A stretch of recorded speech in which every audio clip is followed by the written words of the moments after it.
Professor Oak's lecture hall smelled harsh. The air recyclers pumped out atmosphere so sterile it made Samir's sinuses ache from the dryness, like breathing through a hospital's fever dream. Around him, 200 alien students sat in perfect rows, their various elongated limbs and modified features all focused on the holographic display floating above the amphitheater center. And here we see the Terran megalodon. Oak's voice was monotone. The Kinth professor's slate-gray skin caught the blue light of the projection as he gestured at the prehistoric shark.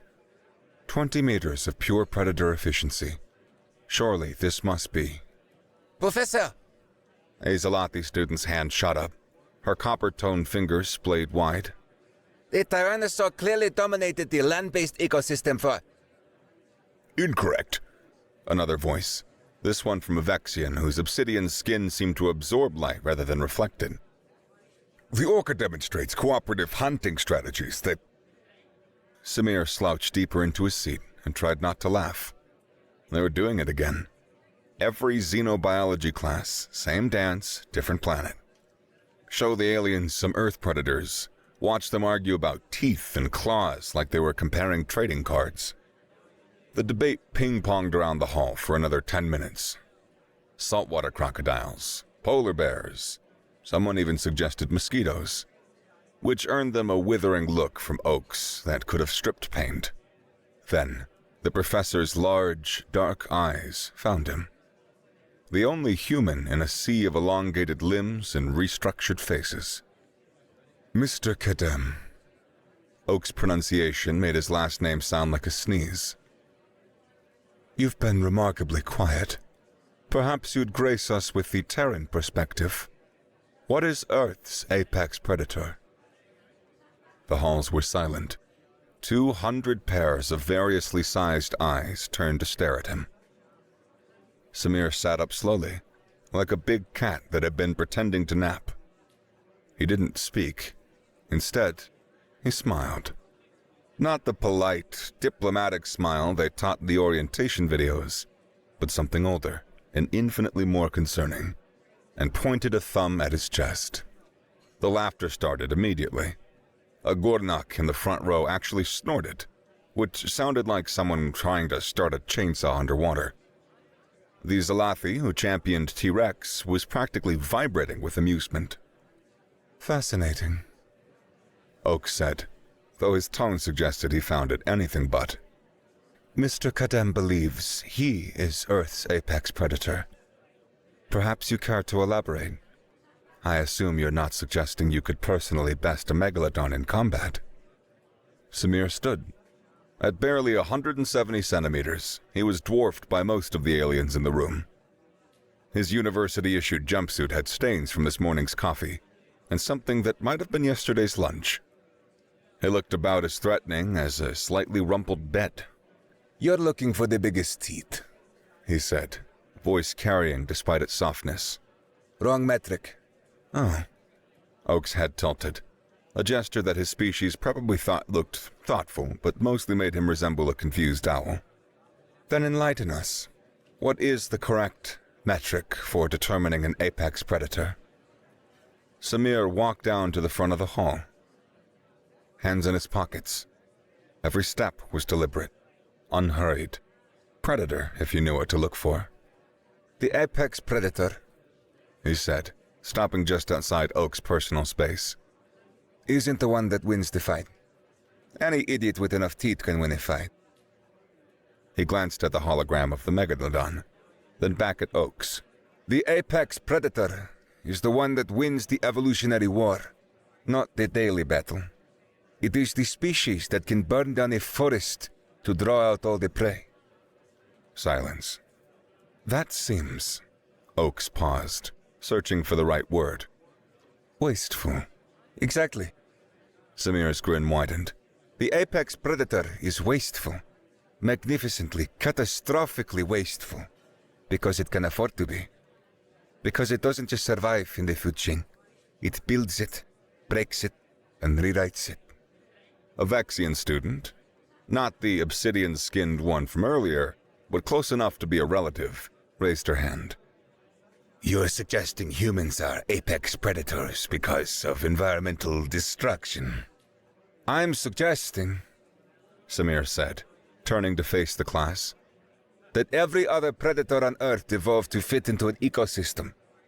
Humans looked at ecosystems and said, that's cute. But what if we put a parking lot here instead? More laughter, but nervous now. We didn't evolve better claws. We invented guns. He tapped the metal casing of his multi-tool. We didn't grow thicker fur. We skinned things that did and wore them. We couldn't see in the dark. So, we set things on fire until it wasn't dark anymore. He glanced at the artificial lighting of the lecture hall, then back at his audience. Every other species adapted to their environment. We made our environment adapt to us. And when it wouldn't, we built a new one. Primitive basting. Someone muttered from the back. Samir's head snapped toward the voice with intensity that made several students flinch. Is it? You're sitting in a space station. Your ancestors evolved under a different sun, breathing different air. Probably eating things that my stomach couldn't even recognize as food. But here you are, hundreds of light years from home. Comfortable. Safe. His smile returned, sharp as broken glass. Because someone, probably someone who looked a lot like humans, looked at the hostile void of space and thought, I bet we could put a university here.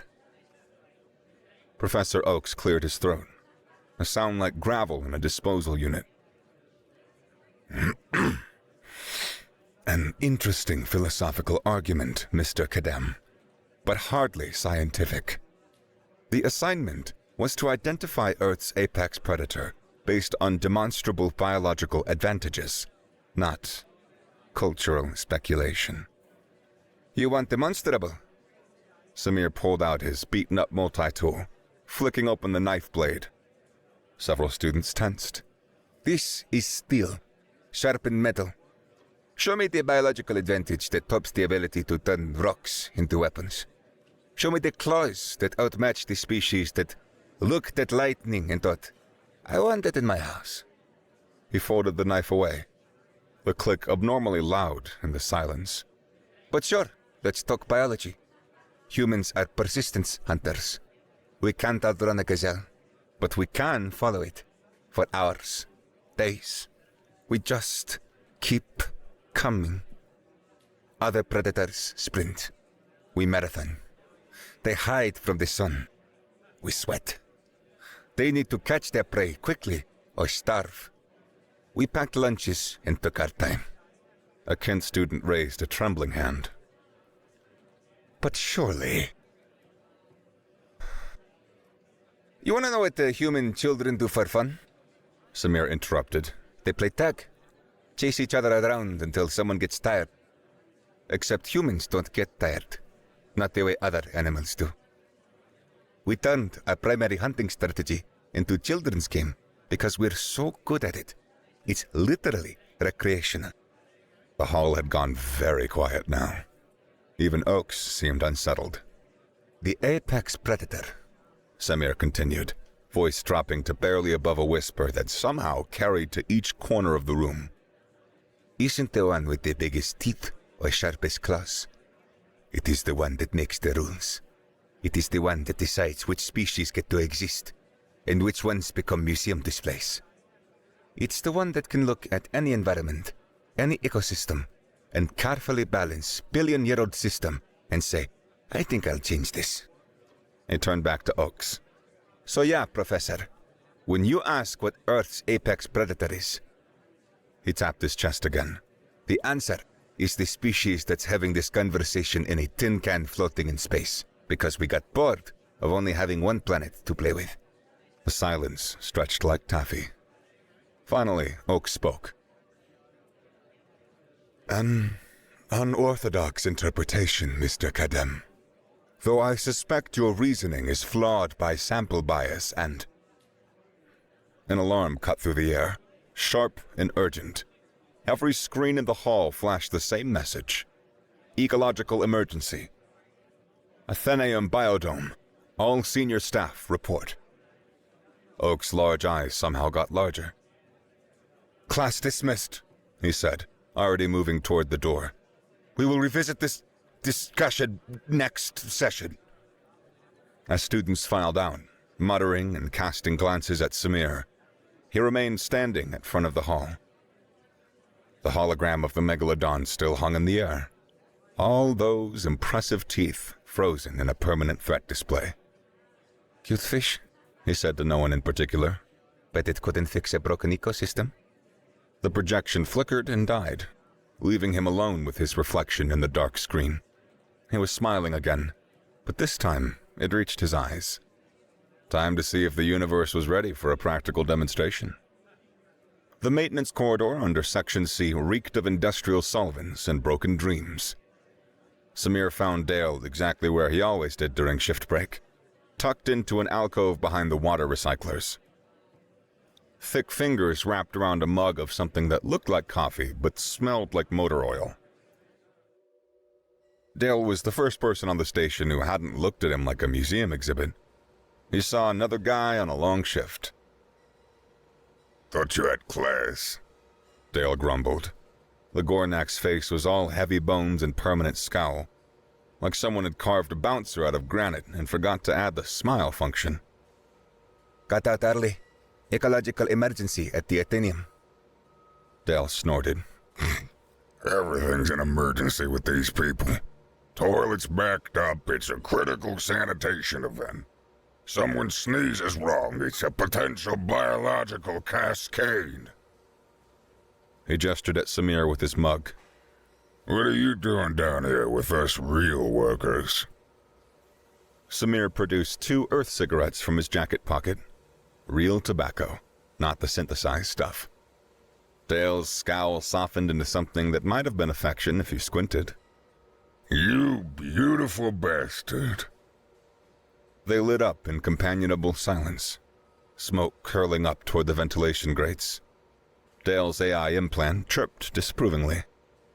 Reminder, smoking is prohibited in all university facilities. A healthy worker is a productive worker. Shut up, Glade, Dale muttered, tapping the implant. It chirped again, more insistently. New voice? Knew everything. Whole system got upgraded last week. Part of the... Dale made air quotes with fingers like sausages. Vexigen Total Environmental Integrity Package. Same people who make this shit. He produced an industrial spray bottle filled with clear liquid. Mandatory usage. Everything's gotta smell like a circuit board's funeral now. Samir took the bottle, gave it an experimental sniff, and immediately regretted it. The smell was aggressively nothing. An absence of scent so complete it made his brain itch. That's awful. Tell me about it. Been using it in the biodome all week. The plants seem to hate it too. Although nobody listens to the janitor. Dale's implant chirped again. A clean workspace is a productive workspace. Your compliance is appreciated. I swear to God, Glade, I will take a wrench to you. They smoked in silence for a moment. Somewhere in the distance, another alarm was going off. The university had more warning systems than a paranoid submarine. So, Dale said eventually. Heard you gave Oak's class a show today. What travels fast? Faster when you scare the shit out of a bunch of soft academics. What'd you do? You show him your knife? Multi-tool. Same thing. Dale took a long drag. They say you claimed humans are apex predators. We are. Sure. And I'm a ballet dancer. Dale's laugh sounded like rocks in a tumbler. No offense, but you couldn't take me in a fair fight, and I am past my prime. Samir smiled. Who said anything about fighting fair? Now that, Dale pointed with his cigarette, is the first smart thing I've heard all day. Another alarm joined the first. The lights flickered, went amber, then steadied. Dale's implant had what sounded like a mechanical seizure. Alert! All maintenance staff, report to Section A. Alert! All maintenance staff, report to Section A. Alert! All— Yeah, I heard you the first time. Dale crushed out a cigarette and stood with a grunt. Yep. Duty calls. Thanks for the smoke, predator boy. Dale, Samir held up the spray bottle. do you mind if I hang on to this? I want to see what all the fuss is about. Knock yourself out. I got cases of this stuff now. Dale headed for the corridor, then paused. Hey, Samir. That thing you said about fighting fair. Yeah? That's why your species scares the shit out of everyone. You know that? It's not that you're strong. It's that you're proud of being cheaters. The Gornak disappeared around the corner, leaving Samir alone with the industrial solvent and the growing chorus of alarms. He held the bottle up to the flickering light. Clear, odorless, harmless. The kind of thing you'd never think twice about. The kind of thing that could destroy an entire ecosystem without anyone noticing. He pocketed the bottle and headed for the public observation deck. Time to do what humans did best. Cheat. The Athenium's observation gallery was supposedly a tourist attraction, but Samir had never seen a tourist there. Just a carved wall of transparent aluminum overlooking the biodome, with benches that seemed designed to discourage sitting and informational plaques that nobody read. The low thrum of life support mixed with the squeak of shoes on polished floors. Today, though, it was packed. Students, faculty, and staff pressed against the windows, watching the disaster unfold in real time. The biodome sprawled before them. 50 hectares of carefully engineered paradise, now dying by degrees. Samir pushed through the crowd until he found a quiet corner. He pulled out his binoculars, actual optical binoculars, because sometimes analog was better than digital, and he started scanning. The Athelian flutterwings were supposed to be everywhere. That was their job. Flit from flower to flower, spread pollen, keep the whole system running. The biodome's literature called them ecosystem cornerstone species, which was a fancy way of saying, if these die, everything dies. They were dying. Samir could see the VexiGen response team through the canopy. Hazmat suits and sensor wands, moving with the confident efficiency of people who had no idea what they were doing. They swept through the nesting areas, taking samples, running scans, finding nothing, because they were looking in the wrong place. An hour in, his back ached from leaning against the window. 2 hours, and he'd mapped a dozen clusters in his notebook, each one huddled in the shadow of a ventilation intake. It wasn't a pathogen. Pathogens spread. This was avoidance. He drew a line from a vent to a cluster, then another, and another. A predator's kill zone, defined by an invisible scent. It took him 3 hours total to confirm the pattern. 3 hours of patient observation while around him people came and went. Gossiped about system failures and pathogen scenarios. Placed bets on how long before the university called in off-world experts. The flutterwings weren't in their nests. They weren't at their feeding stations. They weren't dead on the ground. They were hiding. Specifically, they were cramming themselves into the ventilation intakes high in the dome's superstructure. Dozens of them, maybe hundreds, packed into spaces barely large enough to hold them. Not moving, not feeding, just hiding. Samir said to no one. Find something interesting? He turned. The speaker was a young Vexian woman, probably a grad student.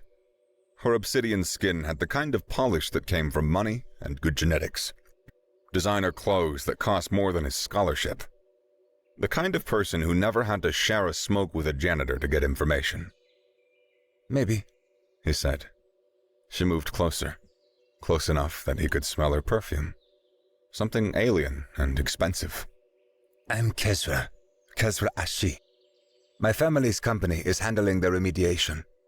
Perhaps if you've observed something useful, You could chat with someone who actually, well, could do something with it. There it was.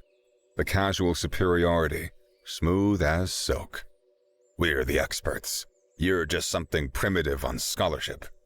Your people are looking for a disease, Samir said, turning back to his binoculars. because it is a disease. The symptoms clearly indicate they're not sick, they're scared. Silence. Then a laugh like a broken crystal. Scared? The insects, Mr. Get them. And they're not insects.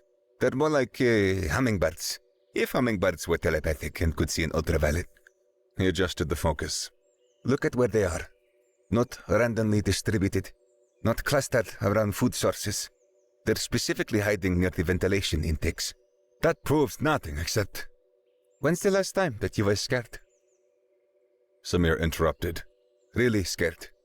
Not nervous about a test or worried about a deadline. Scared like something was going to eat you. Kezra's perfect composure cracked slightly.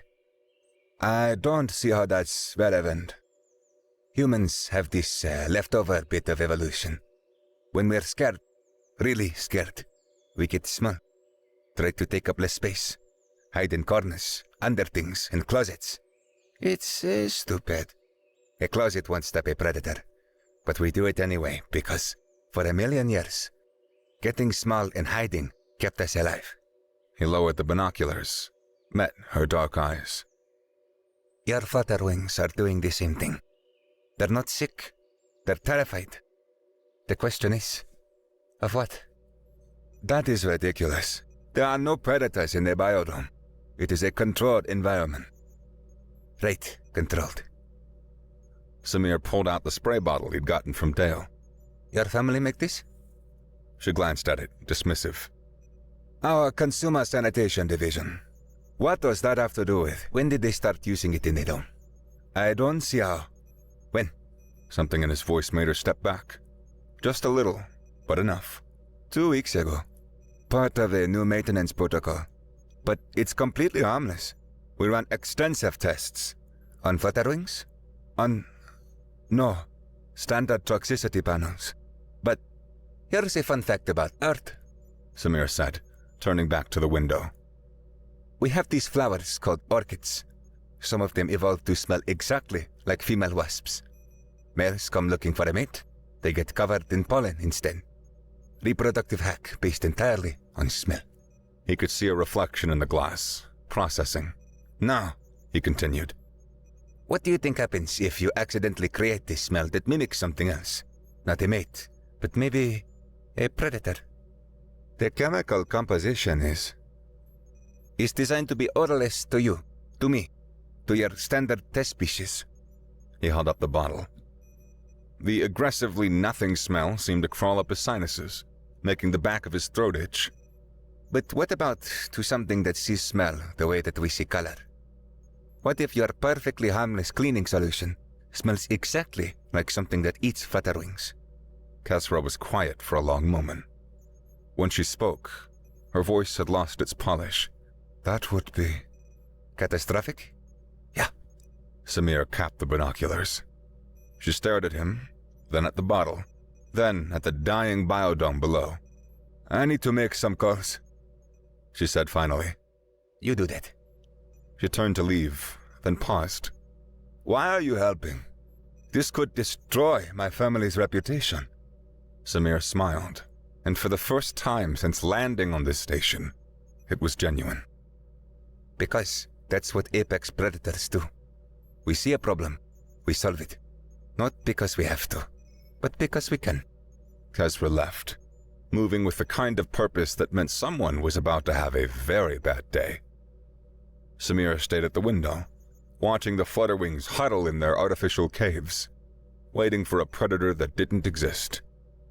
Yet.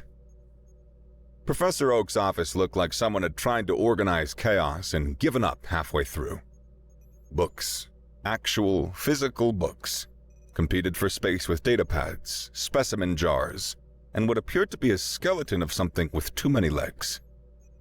The professor himself sat behind a desk that might have been wood or might have been very convincing plastic. His large eyes even larger behind reading lenses. Absolutely not, he said before Samir had finished talking. Professor! Mr. Kadem, do you have any idea what you're asking? The biodome is a controlled environment worth more than some planets. We have the best minds in the galaxy working on this problem. Actual experts with degrees and experience, and more importantly, with liability insurance. Your experts have been in there for 2 weeks, Samir pointed out. The ecosystem is still collapsing. Because they haven't isolated the pathogen yet. These things take time. It is not a pathogen. Oak's fingers, too long, too thin, drummed on the desk. So you've said, based on what? 3 hours with consumer-grade binoculars? Based on observation. Something your experts might try if they looked up from their sensors. Samir leaned forward. Professor, I'm not asking to run the operation. I'm just asking for 12 hours. Just to confirm that I am seeing what I am seeing. And if you're wrong? Then you've lost 12 hours. But if I'm right... If you're right, then one of our largest corporate partners has been accidentally poisoning our biodome. Oakes removed his lenses, cleaning them with unnecessary vigor. Do you understand the implications of that? The lawsuits, the review boards, the inevitable congressional inquiry into how we allowed a student, a human student, to diagnose what our best scientists missed. I understand that in maybe 48 hours, you won't have a biodome left to worry about. Silence. Somewhere in the wall, something that might have been a clock, or might have been an alien equivalent, ticked with metronomic persistence.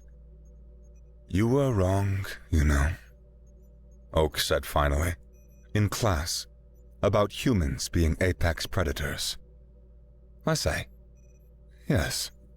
An apex predator is defined by its position on the food chain. Humans are omnivores, not obligate carnivores. You are not even tertiary consumers in most ecosystems. The entire premise of your argument was flawed. Samir waited, but Oakes was going somewhere with this. But, the professor continued, you were right about one thing. Humans don't follow rules. Not biological rules, not social rules, not even the rules of common sense. It is unsettling. Is that a yes? That is a, if you die in there, the university is not responsible. That's a, you will sign every waiver my legal department can generate.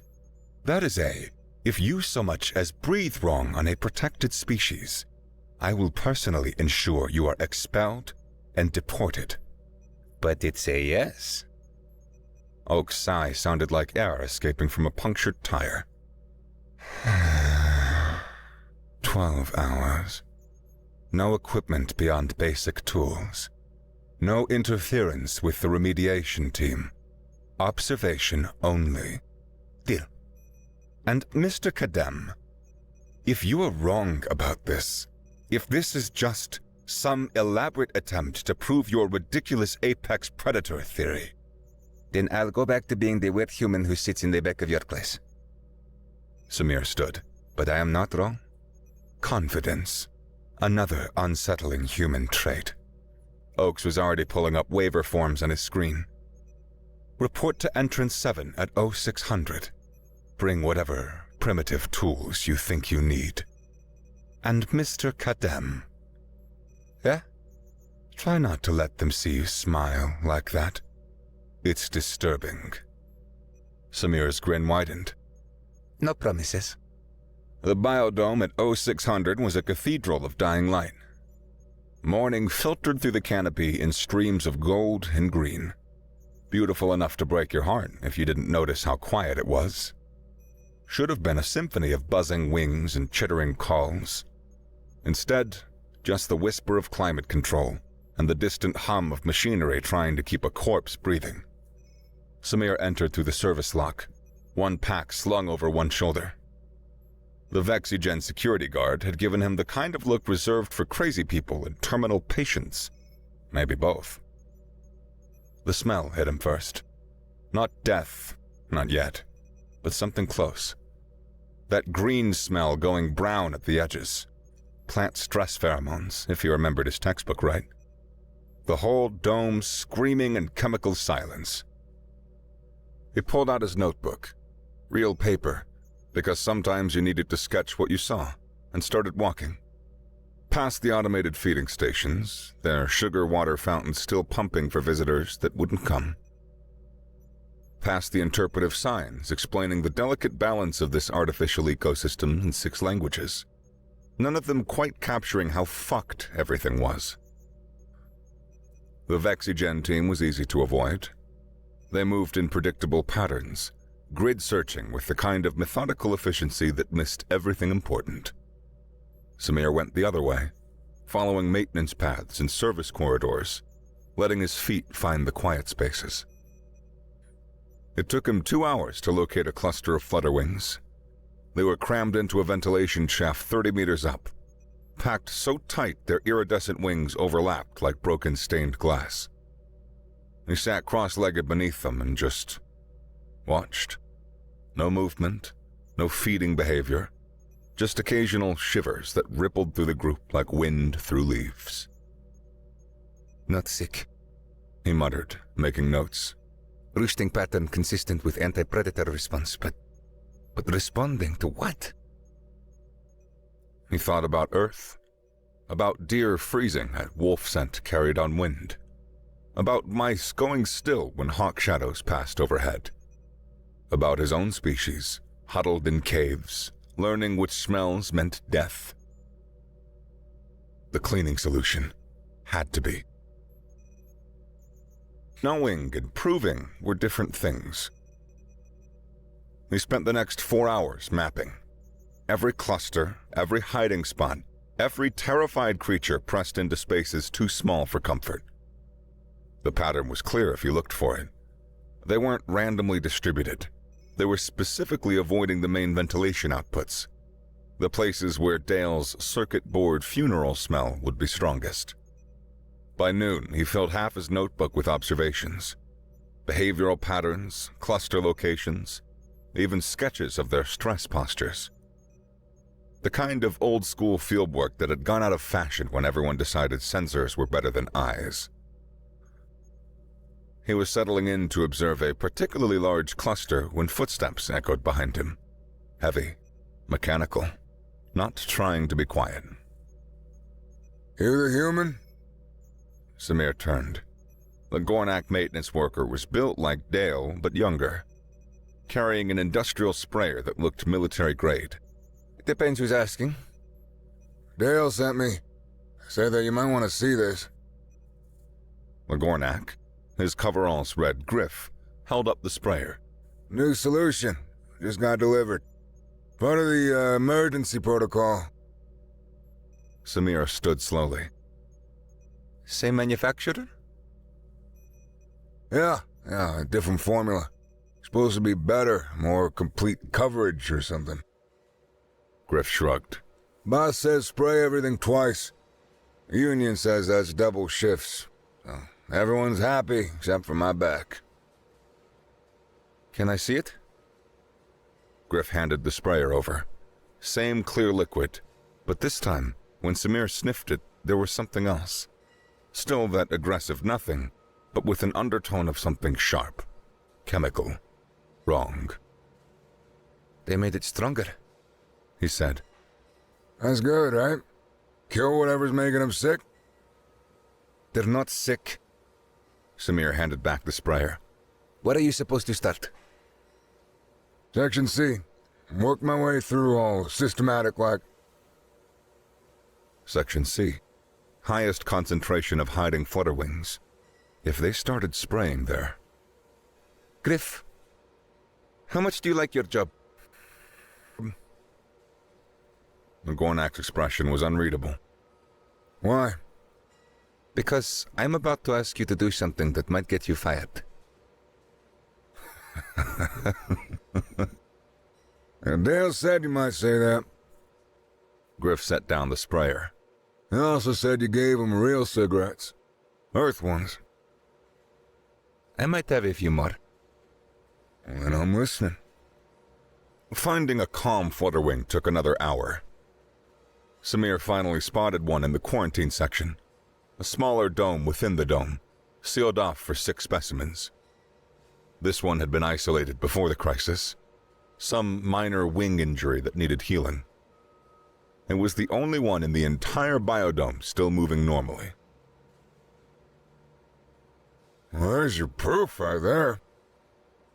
Griff said, watching through the observation window as the creature flitted between flowers. It's the only one not exposed to the cleaning stuff. Proof isn't enough, Samir said. Need demonstration.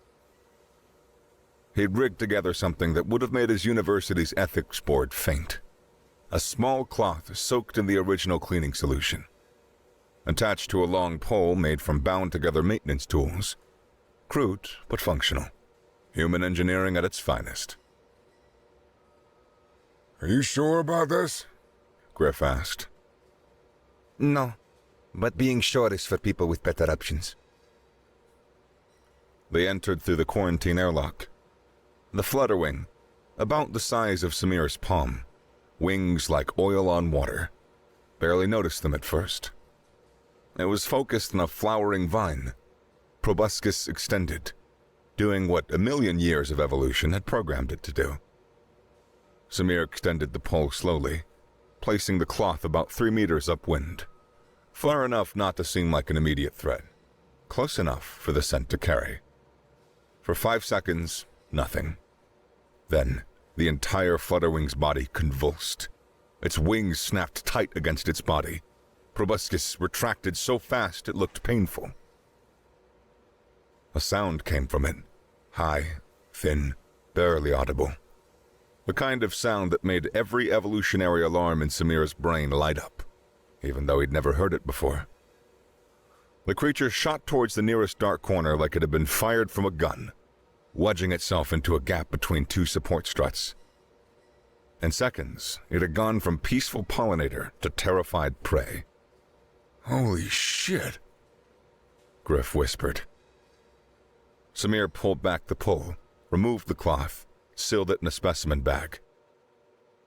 The flutterwing stayed hidden, occasionally letting out that thin, awful sound. He thinks there's a predator, Samir said. something that hunts by scent. The cleaning solution matches some pheromone from that evolutionary pest. Could be millions of years old. Doesn't matter that the predator's probably extinct. That fear is hardwired. No, they're not sick. They're just scared to death. Literally. They're choosing to starve rather than risk encountering whatever they think is out there.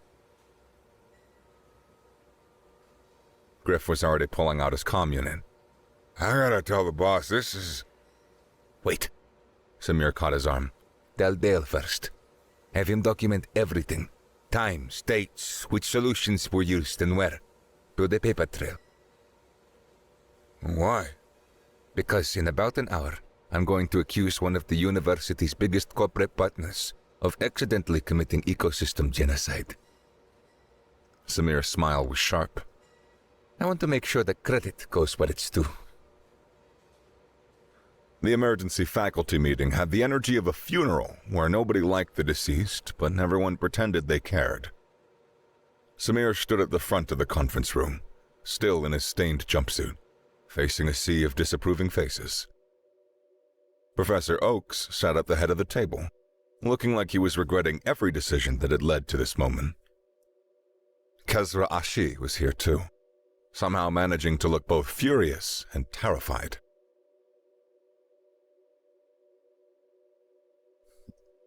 The family resemblance to all other Virexians in the room, all sharp angles and darker-than-dark skin, was impossible to miss. corporate dynasty in full damage control mode. This is preposterous, one of them was saying. An older male, probably Kezra's father from the way she flinched when he spoke. Our products undergo rigorous testing on standard test species. Samir interrupted. He'd spread his notebook on the table. Pages of hand-drawn observations like evidence at a trial. Not on the Italian flutterwings. Because testing on every possible species is economically unfeasible. Right, unfeasible. Samir placed the sealed cloth in the center of the table. This is your product. Diluted to standard concentration. It causes immediate panic response in flutterwings. They think it is a predator. Based on what? The reaction of one injured specimen? Based on 300 documented hiding clusters, all located at maximum distance from ventilation outputs. Based on behavioral patterns consistent with anti-predator response across 6 different observation points. Based on the fact that the only flutterwing in this entire facility still exhibiting normal behavior is the one that was isolated before you started spraying. He pulled out his multi-tool, flicked it open to the magnifying glass. Such a simple thing. Humans had been making them for centuries. Do you want to know what makes humans apex predators? This. We look closer. We write things down. We notice patterns. And when we find a problem, we fix it. Not with million-credit sensor arrays or AI-driven analysis. With patience and paper and the revolutionary idea that maybe, just maybe, we should watch what we're trying to save. Mr. Kadem, Oak said, voice carefully neutral. while your observations are interesting, we need more than anecdotal evidence. I have the work orders. Griff's voice from the doorway. The Gornak looked deeply uncomfortable in a room full of academics, but he held the datapad like a shield. Timestamps that match perfectly with when the emergency call started. Everything. Part of the mandatory usage directive from Vexagen. I also filed a maintenance report in my own test of Section F. I sealed it off. No cleaning solution for 6 hours. Flutterwings started coming out. Soon as I sprayed one corner, though, they all hit again. Paper trails a mile long. Kezra's father stood, slow and dangerous. You conducted unauthorized experiments in our client's facility. I conducted pest control. Griff said. Found the pest. It's your product. The Virexian's skin seemed to darken, which Samir hadn't known was possible. Interesting. A physiological response to stress. Another data point filed away. This is a conspiracy. The human, clearly. The human, Samir said quietly, is trying to save your client's ecosystem. The question is, are you going to help? Or are you going to keep pretending that your shit doesn't stink? How dare you? Dad. Kezra's voice was small but firm. Stop, please. Everyone turned to look at her. He's right, she continued. I reviewed our testing protocols. We never checked for behavioral impacts. Never tested on anything that relied primarily on chemical communication. We were so focused on making it odorless to major species that we never considered. She trailed off, then looked directly at Samir. What do you need? Her father's expression could have curdled milk. Kezra, you don't have the authority to. I have the authority to prevent a total ecological collapse that would bankrupt our company. Her voice gained strength. Unless you'd prefer to explain to the board how we lost our biggest contract because you were too proud to listen to a human with a notebook. Silence stretched like a held breath. Clear the vents, Samir said. Complete flush. Replace with something neutral. Look, I've read about how they brought wolves back to Yellowstone on Earth. You don't just drop them in and hope for the best. You have to manage the whole system. He counted off of his fingers. We've got a list of Earth-based alternatives that won't trigger fear responses. Vinegar, alcohol, or even just hot water. Set up a new feeding station away from the cleaned areas. Use sound lures to draw them out. They're social creatures. They respond to mating calls. That's it? Oaks asked. That's your solution? The solution is to stop scaring them. Everything else is just detail. Samir gathered his notebook. Oh, and maybe next time you try to build a perfect ecosystem, maybe as someone who's actually dealt with one. We've got a few billion years of fucking them up to learn from. He headed for the door, paused. Griff, you want a job that doesn't involve corporate stupidity? Let me know. I'm pretty sure Earth is hiring. Mr. Kedem, Kezra called after him. Why help us? You could have let it collapse. Proved your point about human superiority. Samir turned, and for once, his smile was almost kind. Because that is not what makes us apex predators. Breaking things is easy. Any idiot with a big enough rock can break things. The apex predator is the one that understands the ecosystem well enough to fix it. He left them there. Corporate royalty and academic elite, all staring at his notebook full of patient observations. Outside, the biodome was still dying, but now they knew why. More importantly, they knew how to stop it. 3 weeks later, the Athenium was loud again. Samir sat on the same bench in the observation gallery, watching flutterwings dance between flowers like living prisms. The sound of their wings, that distinctive thrum that gave them their name, filled the air. Life returning to normal, or at least what passed to normal in a tin can floating in space. Admiring your handiwork?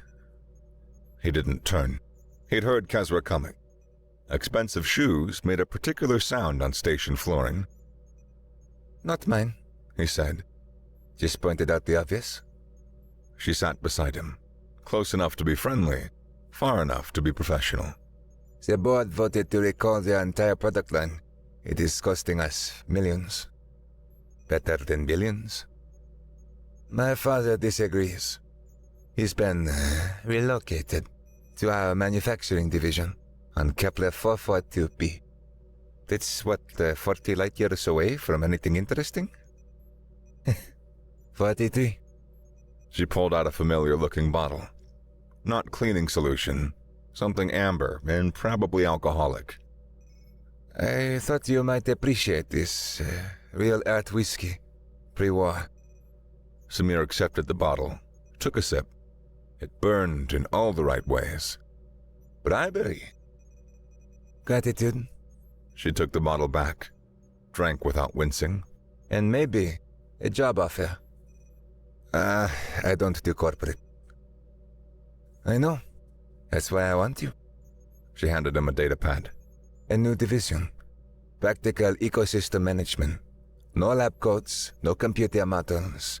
Just people who understand nature's more complicated than spreadsheets.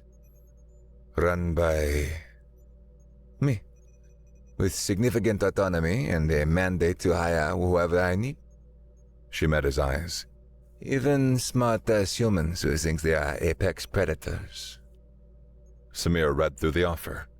The salary was substantial. The jurisdiction was interesting. Not just the university, but 3 colony worlds. The fine print was surprisingly minimal. Why? He asked. Because you were right.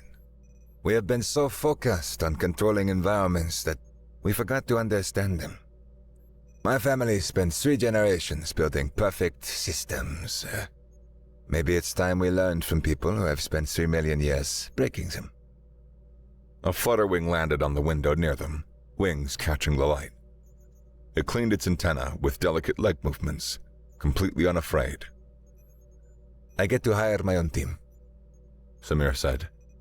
Within budget. Griff comes with me. The janitor. The janitor who documented everything and saved your ass, yeah, him?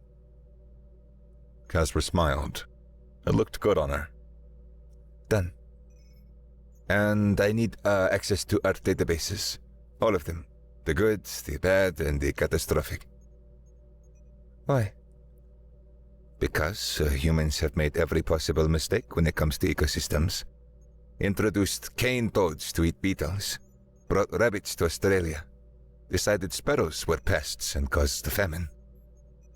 He handed back the datapad. If you want to learn from the apex predator, you need to understand that we're not apex because we're perfect. We're apex because we survived our own stupidity long enough to learn from it. Is that a yes? Let's draw up a contract and I'll think about it. He stood, stretched. But first, I need to find Dale. I owe him a drink and a smoke. The professor wants to see you too. Something about a paper? Co-authorship on behavioral response to chemical mimicry and Italian flutterwings. Tell Oaks thanks, but no. I don't do papers. He said you'd say that. Also said to tell you it's being submitted to the Journal of Xenobiological Sciences. Very prestigious. Still no. And that he's recommending you for advanced placement for the xenobiology program. Samir paused. That old bastard. He also wanted to remind you that next week's class is on communication strategies in apex predators. Kezra's smile widened. Apparently, he's planning to use you as an example.